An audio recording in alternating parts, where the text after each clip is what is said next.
bago po ako magtalakay kung mabuting balita, ay nais ko po muna sa aking purihin, pasalamatan sa lahat ng bagay. No? At sa kanyang pagtitiwala sa akin upang ipahayag ko ang kanyang kalooban. So God is good. All the time. All the time. God is good. The will of the Father. Yes, I will. Yes, I will. I will. Malakas na palakpak. At maraming salamat sapagkat at ating napagtagumpayan na sulubungin ang ating Panginoong Diyos na buhay. Ang ating Panginoong Diyos. Amen ba? Amen. So, ang tatalakayin ko po, ang tatlong pantas. No? At yun ay kilala na natin sapagkat ito ay inihahatid natin sa bawat sambahayan ang awiting panlangit. Diba? Ako'y nagagalak sapagkat na-awit ng ating kapatid ang awiting ng tatlong pantas. Si Melchor, Baltasar, At si Gaspar. at si Gaspar. Manta ka rin. Ha? Sige. Wala na tatata. Matuwa ako talaga. No? Sabi nga ng ating Panginoon, ikaw ay aking tawag. Kapag ikay aking tinawag, amen lang yung sasagot. Batid natin ang tatlong pantas nito ay una siyang ginamit ng ni Haring Herodes. No? Sapagkat siya'y natatakot. Sapagkat nabalitaan niya na isinilang ang hari ng mga Hudyo. No? Kaya siya ay nagpatawag at hindi niya inalintana kung anong mangyayari. Kaya may kumbaga na siya isang backfighter. No? Kaya tinawag niya yung tatlong pantas at sinabi, hanapin niyo ang isinilang ng bata na yun. At sundan niyo kung saan siya ipinanganak. Pero, dipisay iba kanyang pangangahulugan sa totoong kaganapan, ng magiging kaganapan. Kaya kasi may balak siyang masama doon sa ipinanganak. No? Sino ba ang pinanganak ng oras na yun, ating mga kapatid? Siya po yung hari ng kaligtasan. Amen ba? Palakpakan natin ang ating Panginoon. Kasi siyempre, ang utos ng hari, hindi mababali. Diba? Kaya sumunod ang mga pantas at hinanap ang tagapagligtas ng sanlibutan. Sinundan ng mga tatlong pantas na yun yung tala kung saan. No? Kaya siyempre, hindi natin alam ang nasa loob yung mga tao na yun. Kaya nung nakita nila, ang sabi nga at dinin sa kanila ng ni Haring Herodes na kapag nakita nyo yung sanggol na ilong, ay ipaalam nyo agad sa akin upang ako ay sumambarin. Pero iba ang nasa loobin ni Haring Herodes. Kundi pag nakita niya yun, ay kanyang patayin. Kasi ayaw na magkaroon ng hari. Ang gusto niya dyan ang hari. Pero may dakilang hari. No, na ipinanganak sa sanlibutan. Kaya nung nakita ng tatlong hari na yun, ng tatlong pantas na yun, ang talang maliwanag. At nakita niya ang batang ipinanganak sa Bethlehem. No? Kaya nagano sa kanila na kagalakan sapagkat nakita nila ng hari ng kaligtasan. Walang dilit iba ang ating Panginoon. Amen ba? Malakas ka palakpak sa ating Panginoon Diyos. Kaya nung nakita na tatlong pantas na yun, si Jesus nasa Bethlehem, sila ay yumuko at nagpatira pa at nag-alay ng ng ginto, pilak, at kamanyaman. Amen ba? Kaya, sa kanilang kalooban, sila'y nagagala sapagkat nakita nila ang hari ng Hudyo. Walang dilit pa ang ating Panginoon sa Kristo. Kaya, nung gabing yun, ay nagpanaginip sa kanilang sa anghel. At ang sinabi, huwag na kayong ulit babalik sa inyong pinagdaanan. No? Napakabuti ng ating Panginoon at hindi niya pinabayaan na may mangyari sa batang banal. Amen ba? Malakas na palakpak sa ating Panginoon. Kaya ang ginawa ng tatlong pagkasyo, nag-iba sila ng daan upang hindi makarating kay Hari Herodes ang balita na natagpuan na nila ang batang makapangyarihan. Kaya napakabuti ng ating Panginoon. Sapagkat siyempre, hindi niya ipapahamak ang batang na ating kaligtasan sa buong sanlibutan. Ito ba? Kaya kung ibabalik natin, kaya nga di ba nagsugo ang ating Panginoon, Amang Yahweh, na hanapin ang dalagang ito, ang ating inang Birhen Maria. No? Kaya sabi niya, huwag kang matakot, Maria, sapagkat ikaw ay pinarulog ka ng Diyos. Ikaw ay maglilihi ng isang batang lalaki at papangalanan mo Jesus. Sa ganong murang kaisipan ng ating inang Birhen Maria, siya'y natakot. No? Siyempre sa kanyang edad na 13, siya'y o 14, siya'y maglilihi at manganganak.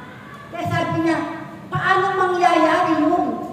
Ako'y dalaga, isang birhen, sabi niya. Ngunit, si Inang Maria ay sumunod sa utos ng ating Ama. Kaya sabi niya, mangyayari daw sa akin ang iyong sinabi. No? Kaya nung narinig niya yun, na anghel ang katugunan ng ating Inang Birhen Maria, siya'y bumalik na. Nag-report na siya sa kay Amang Yahweh. Di ba? Amen ba? Lakas na palakpak sa ating Panginoong Diyos sa buhay. Kaya nga nung siya'y nagliyat at nakapanganak na, dumating na sa ating buhay ang kaligtasan. Amen ba, Sister Ben? Kaya nga, di ba? Ha? Oh, di ba, no? Dumating sa atin ang kaligtasan.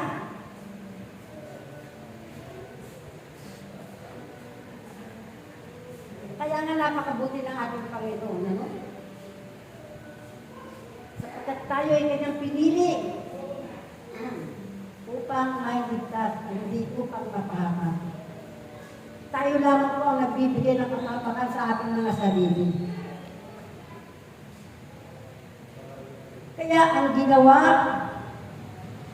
kaya dapat natin gawin mga kapatid ay sumunod lamang tayo sa tatlong pantas na yun. No? Kapag ito isang regalo, upang makamit natin ang kaligtasan na nagmumula sa ating Panginoon Jesu Cristo. Amen ba? Malakas na palakpak sa ating Panginoon. Natunay nga na hanggang sa ngayon ay nakakamit natin ang kaligtasan na nagmumula sa Diyos na ating pinag-ibig. Amen ba? Amen. Kaya nga dala-dala na natin yun eh. Kaya nga tinagamit natin na ihatid natin ang awit na yun ng tatlong pantas na yun. Na kung saan nakilala niya ang ating Panginoon, Jesu Cristo na ating tagapagligtas. Ano ba? Sa pamamagitan ng tatlong pantas na yun. Kaya kung ating isipin mga kapatid, na magbibigay sa atin ng kagalakan ng ating mga puso at kalooban. Kaya nga yun ang ginagamit natin. Kaya pag tayo kumakanta sa bawat sambayan, di ba, papaintak pa tayo, di ba sabi niya? Papaintak tayo, napapasayaw tayo, kapag damang-dama natin. Damang-dama natin ang kaligtasan. Yan nakita mo kahit na saan tayo pumunta, pag kinanta natin ang awitin ng tatlong kantas ngayon, yung si Medjor Baltasar. Diba sabi niya? Kapag tayo nakikita rin, gumaganon eh. Kasi tuwan-tuwa sila eh. Hipong-hipo sila pag narinig nila ang awitin ng tatlong kantas. Amen ha? Kaya napaka-palad natin mga kapatid sapagkat hindi lang sa ngayon tayo magpupuli. Hindi lang sa ngayon natin kakaulitin ang tatlong hari na yan. No? Tatlong kantas na yan. Kasi sila yung ehemplo. No? Sila ang ginawang ehemplo ng ating Panginoon. Kaya sabing aawit tayo ay tayo nagagala. Diba? Nagagalak ba tayo mga kapatid? Diba? Pati tayo napapasayaw. Kasi tumitimo sa ating puso't kalooban ang awitin na iyon. Ano ba? Kaya nakakatuwa mga kapatid. Oo, nakaalala ko pa yung internet. At kumakanta yun. Lalo na si Brother Ogie ba yun? Ganda-ganda sa kanyang tinig. Parang kasing tinig ko yan. Eh, naku, hindi naman. Magaling siya to. Kumanta. Ano mang bigat, sabi niya eh.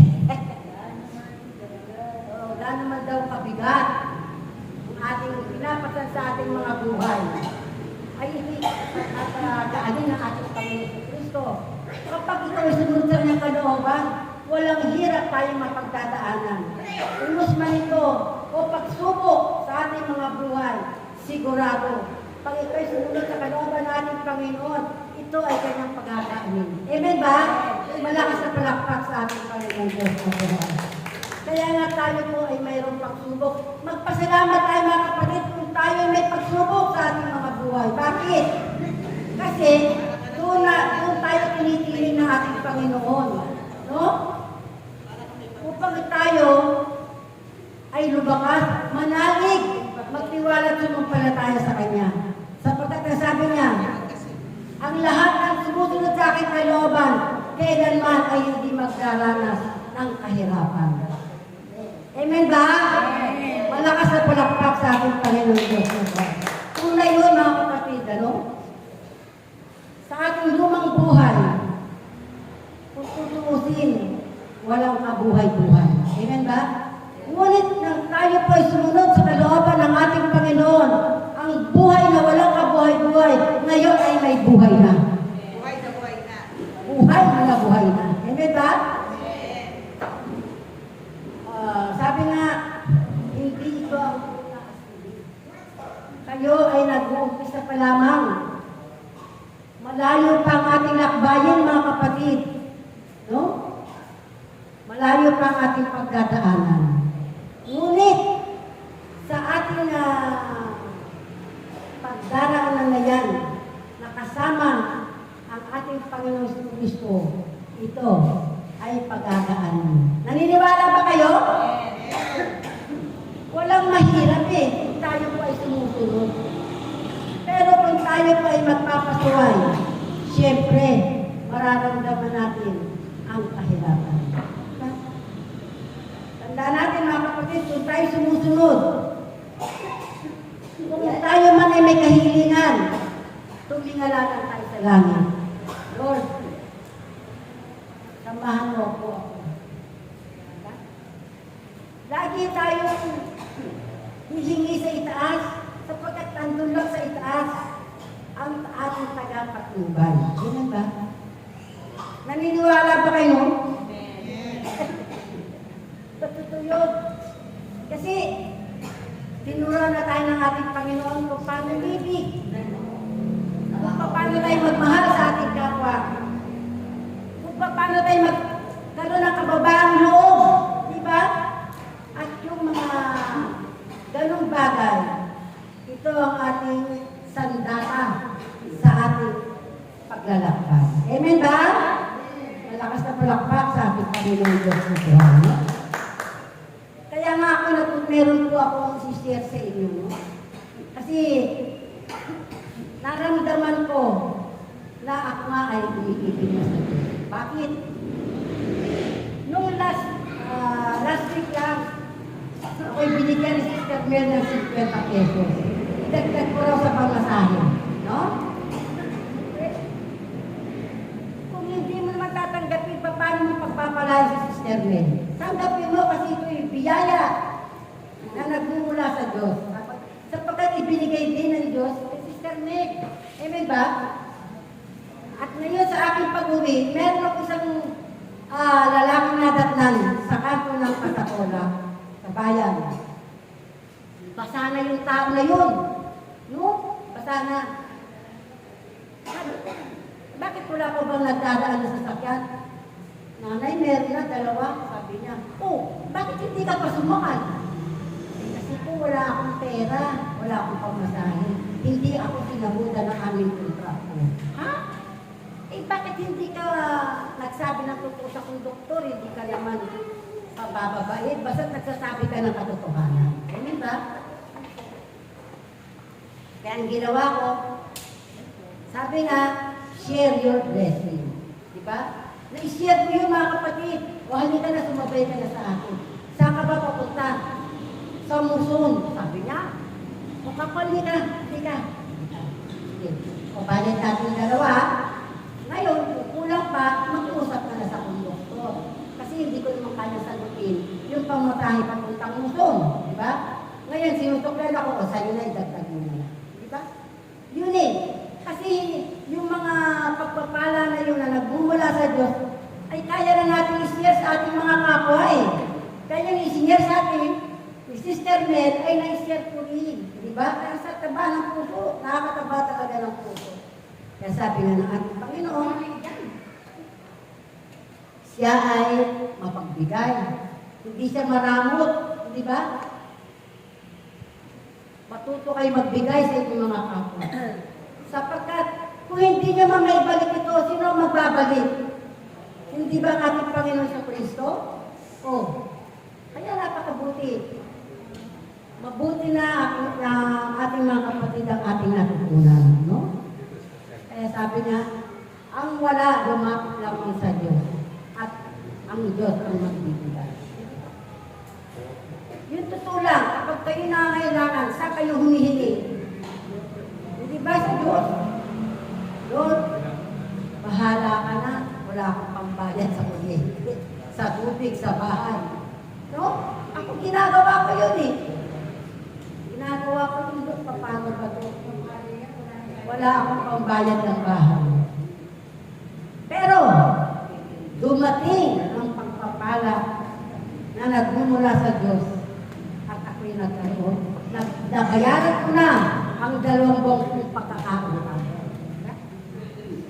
Kaya napakaganda. Kaya nga sabi nga ng ating Panginoon, sumunod ka lamang sa akin, anak. Alam ko na ikaw ay nagpapagal. Ngunit ang pagpapagal mo yan ay mayroong gantimpala. Amen ba? Amen. Malakas na palakpak sa ating Panginoon Diyos.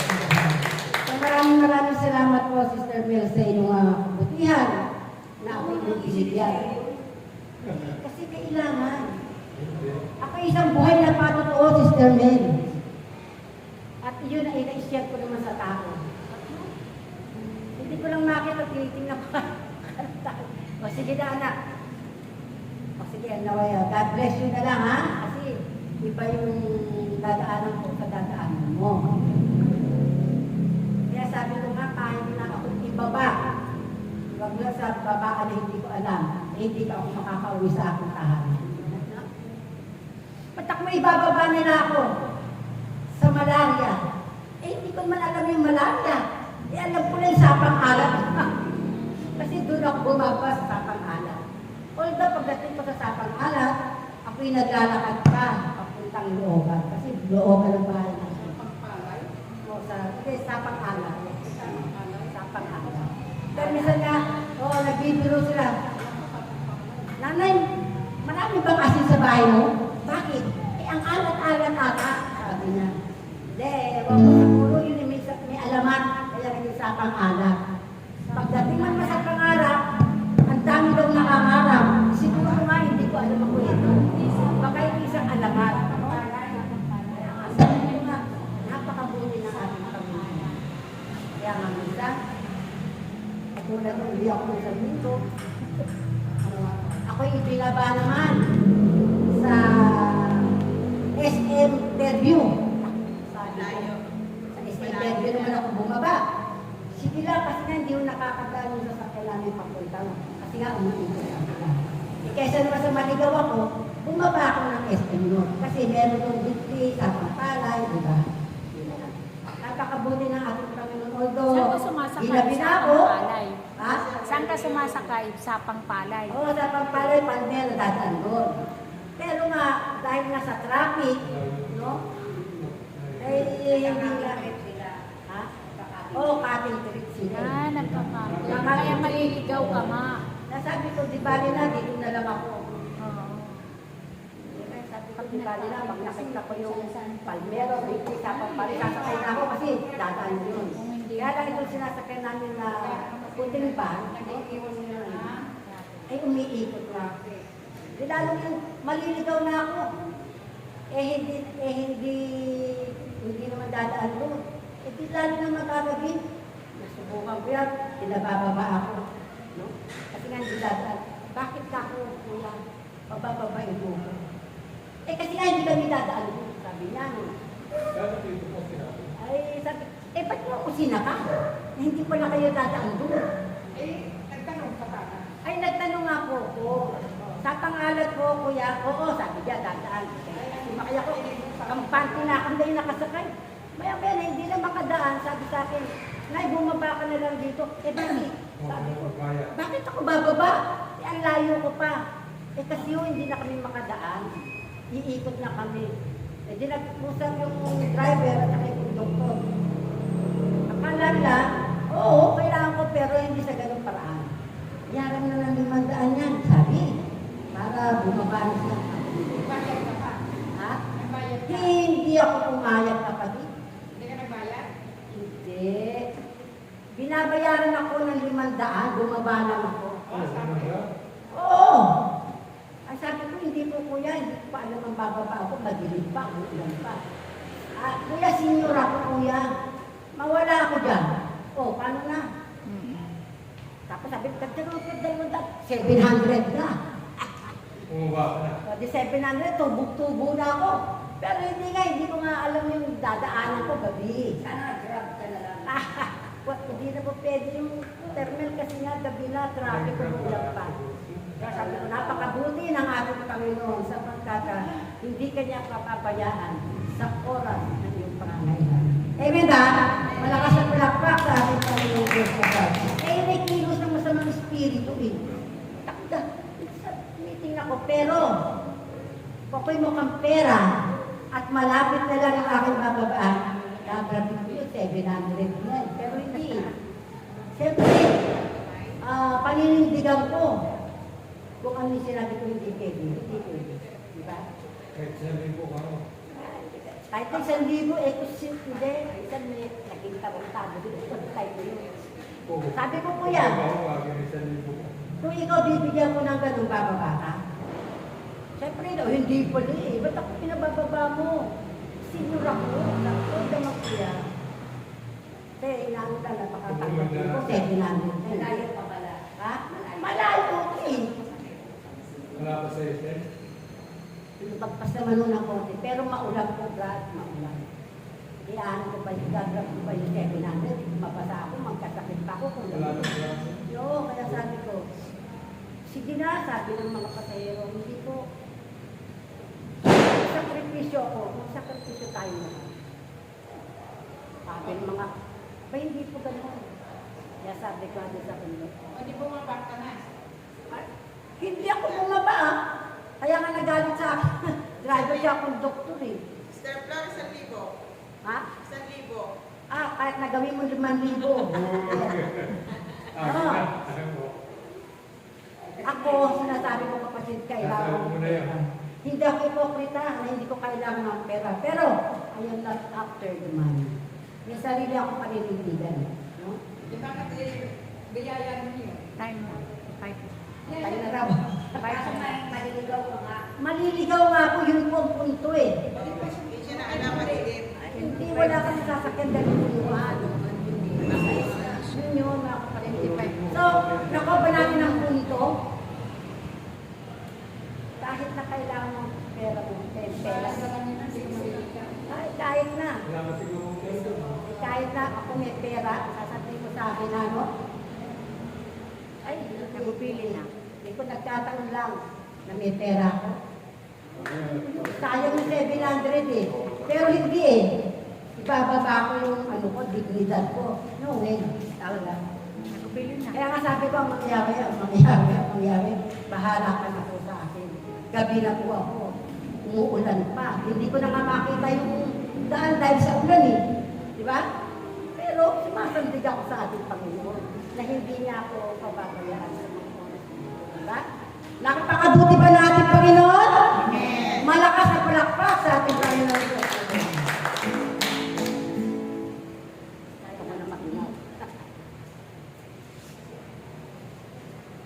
Hallelujah. Kaya't lagi ninyong panghawakan Hallelujah. ang pangako ng Diyos. Kahit kailanman na hindi napapako. Tutugunin niya ang lahat ng inyong mga hinihinging awat kapag sa Kanya. Dahil siya ang Diyos na kaisa. Siya ang Diyos na magpupuri ng tamang daan. Patungo doon sa dulo, sa buhay na wala. Kaya yun. Naging maldita man ako, pero may dignidad ako kahit pa paano. Hindi ako nasilaw sa lahat. Diba? Marunong ako magbigay. No. Marunong ako magbigay. Pero sa time na yun, ako nagpupulit nagpapasalamat sa ating Panginoon Diyos ng buhay. So at that time, hindi niya po ako pinabayaan at ako nakaulit sa aming dakaw ng maluwag.